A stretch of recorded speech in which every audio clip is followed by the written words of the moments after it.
بیننده عزیز سلام. با امید که سال خوب داشته باشید میپردازیم به برنامه این هفته. از ایجاد برنامه ورزش تقریبا 1 سال گذشته است. در چند ماه گذشته ما از بیننده زیاد پیرامون برنامه ورزش نظر خواهی کردیم تا بتوانیم به بهبود برنامه تان بپردازیم. با در نظر داشت نظریات شما عزیزان سر از سال جدید عیسوی تغییرات در برنامه آوردیم. از این به بعد برنامه ورزشی 2 بخش دیگر خواهد داشت. یک بخش آن ما و صحت نام دارد که توسط وحید گردیزی تهیه و ارائه می شود. در بخش دیگر مسعود عثمانی نکات مهم سودمند را که در مورد چگونگی بهداشت صحی می باشد برای شما عزیزان پیشکش خواهد نمود. مسعود عثمانی در سال 1978 در شهر کابل تولد شده. تحصیلات عالی خود را تا سطح بکالوریا در لیسه شیشه‌ای سوری تمام نموده. در سال 1994 نظر به شرایط کشور به هندوستان رفت و آنجا دیپلم خود را در رشته کامپیوتر ساینس گرفت و بعداً شامل کار شد. نظر به شوق علاقه‌ای که به ورزش داشت در این رشته نیز تحصیل نموده و به کار پرداخت. مسعود جان در سال 2001 به کانادا آمد و تحصیلات خود را در رشته ورزش ادامه داد و فعلا با حیث مربی ورزش در فیتنس ورلد کار میکند. خوب، در این بخش برنامه ریشه سخن به دست مسعود عثمانی میتم و ما در اینجا با شما خداحافظی میکنم. ورزش کنید تا شاد و صحتمند باشید. بینندگان عزیز سلام. من مسعود عثمانی هستم و چنان که دوستم وحید جان گل گفتند سر از هفته با تقدیم مطالب و نکات در مورد بهداشت صحت در خدمت شما میباشم. البته در ابتدا باید تذکر بدم که منظور ما از نشر و ارائه این برنامه است تا به بینندگان خود کمک کنیم تا با استفاده از وسایل، امکانات و غذایی که در اختیارشان است در بهبود صحت و سلامتی خود کوشش نمایند. باید بگویم گرچه ما در مورد صحت و بهبود آن و همچنان حرکت‌های ورزشی که میتواند مورد راست کمک کند صحبت میکنیم، اما در نظر داشته باشید که این نکات از دید یک ورزشکار و مربی ورزشی است نه از دید یک دکتر طب. ما مطالب را که مربوط به تغذیه درست و مؤثر برای بهداشت صحت است برای شما ارائه میکنیم و با ذکر این مطلب میرویم به سراغ اولین مطلب از سلسله برنامه ما. بینندگان عزیز، تحقیقات علمی در مورد اوسط طول عمر مردم جهان نشان میده که مردم افغانستان متاسفانه دارای پایین‌ترین سطح طول عمر می باشد. اوسط طول عمر مردم کشور ما 43 سال می باشد و این رقم در مقایسه با اوسط طول عمر مردم کانادا و کشورهای اروپایی که به 80 سال می رسد رقم خیلی اندک می باشد.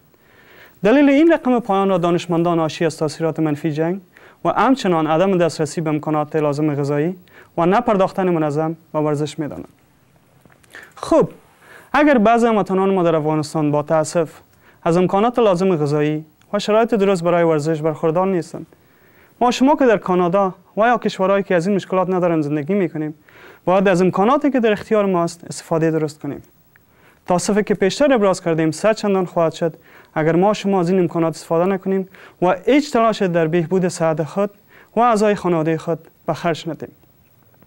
منظور ما از نشر این برنامه نیز این است تا به سهم خود و تا جایی که توان و امکانات داریم نکات را به شما عرض کنیم که با استفاده از آن شما بتانید برنامه منظم غذایی و ورزشی برای خود ترتیب داده و به این طریق به طول عمر خود بیفزایید. بینندگان عزیز، برنامه اول خود را راجع به آب و اهمیت آن در وجود انسان تهیه کردیم. خدا کنه که مورد استفاده شما قرار بگیرد. شاید بسیاری‌ها ندانند که 70% وزن وجود ما را آب تشکیل میده. یکی از وظایف مهم آب در وجود انسان است که زهریات و میکروبات را از وجود انسان خارج نموده و باعث شادابی و تازگی جلد گردد. در حالت عادی یک انسان به 6 تا 12 گلاس آب ضرورت دارد. گرچه این رقم در وجود انسان‌های مختلف متفاوت می باشد، اما بیایید برای اینکه یک مثال را بتوانیم ارائه کنیم، این را قبول کنیم که یک انسان در یک روز به 12 گلاس آب ضرورت دارد. خب، این 12 گلاس آب در کدام قسمت‌های وجود انسان به مصرف می‌رسد؟ از این 12 گلاس آب 5.5 گلاس آب برای گرده‌ها، 2 گلاس آب برای شش‌ها، 2 گلاس آب برای جلد، 1.5 گلاس برای تنفس و بالاخره نیم گلاس دیگر برای روده‌ها به مصرف می‌رسد. باید بگویم که یک مثال بود هر انسان نظر به ارگانیسم وجود خود و مقدار متفاوت آب ضرورت دارد. خب بینندگان عزیز، بیاین که از شما یک سوال کنیم. امروز شما چند گلاس آب نوشیدین؟ اگر ما به قدر کافی یعنی همان قدر که وجود ما ضرورت دارد آب ننوشیم، خسارات زیاد را متوجه وجود خود می‌سازیم. مثلا در اثر کمبود آب خون ما مثل رب بانجان رومی غلیظ می‌گردد و قلب ما که حیثیت یک پمپ را دارد به عوض خون رقیق، خون غلیظ که به اصطلاح گلواری است پمپ میکند و این کار باعث خستگی، سردردی، ضعف و بالاخره پیری زودرس میگردد.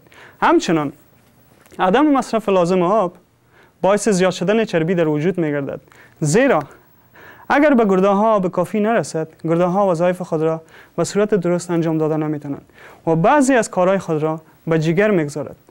همینطور جگر که چربی را به انرژی تبدیل میکند، از فعالیت عادی خود باز مانده و مجبور میشه که کار گرده را انجام بده و چون فعالیت عادی خود را انجام داده نمیتونه، باعث زیاد شدن چربی در وجود میگرده.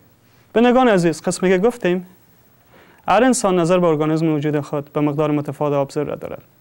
چطور میتونیم تثبیت کنیم که یک انسان در یک روز چقدر آب ضرورت دارد؟ ما برای شما یک فرمول بسیار ساده را شرح میدم که با استفاده از آن شما میتونید این سوال جواب بدین. فرمول قسم است که وزن وجودتان به کیلوگرم تقسیم 30 مساوی میشه به آب ضرورت روزمره به لیتر. مثلا اگر وزن شما 60 کیلوگرم است، تقسیم 30 میکنید، شما 2 لیتر آب در یک روز ضرورت دارین. خب بینگان عزیز، این بود برنامه هفته. خدا کنه مورد پسند و استفاده شما قرار گرفته باشد. نظرات و پیشنهادات خود را برای غنا و بهبود این برنامه برای ما بفرستید. و پیش از این که برنامه را به پایان برسانم، یک نکته بسیار مهم برای شما یاد میکنم. همیشه آب وجودتان را تکمیل نگه دارین، حتی قبل از این که احساس تشنگی کنین. وقتی که احساس تشنگی میکنین، وجود خود را به خطر مواجه ساختین. تا برنامه آینده، خداحافظ.